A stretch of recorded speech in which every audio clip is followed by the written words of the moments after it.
Кыргыз Республикасынын Улуттук коопсуздук мамлекеттик комитети Чач кайманаты менен белгилүү болгон Мурзахметовдун уюшкан кылмыштуу тобунун Кыргыз Республикасынын Ички иштер министрлигинин кызматкерине жана жарандарга карата куралдуу кол салууга аракет кылган фактысы боюнча сотко чейинки өндүрүш ишин жүргүзүп жатат.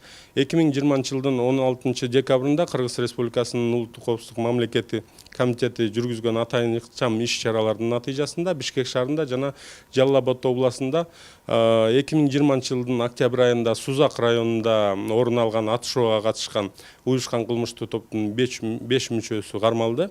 Кармалган 3 адамга карата Жалал Абад областык соту тарабынан Улуттук коопсуздук мамлекеттик комитетинин Ош шаардык башкармалыгынын тергөө камакчайына 2 ай мөөнөткө камакка алуу түрүндө башкаруу чарасы каралды. Калган 2 адам Кыргыз Республикасынын жазык процессуалдык кодексинин 98-беренесине ылайык Бишкек шаарындагы Кыргыз Республикасынын Улуттук коопсуздук мамлекеттик комитетинин убактылуу кармоочу жайынын тергөө камакчайына киргизилди. Сотко чейинки өндүрүштүн алкагында Улуттук коопсуздук мамлекеттик комитет тарабынан мурда кармалган уюшкан кылмыштуу топтун жигердүү мүчөсү Мурзахметовдун жогорудагы кылмышка түздөн түз тиешеси бар экендиги жөнүндө кошумча күбөлөрдүн көрсөтмөлөрү алынды. Кармалган кылмышкерлерге карата алардын башка бир катар мыйзамсыз фактыларга тиешеси бар экендигин аныктоо боюнча ыкчам тергөө иш чаралары жүрүп жатат.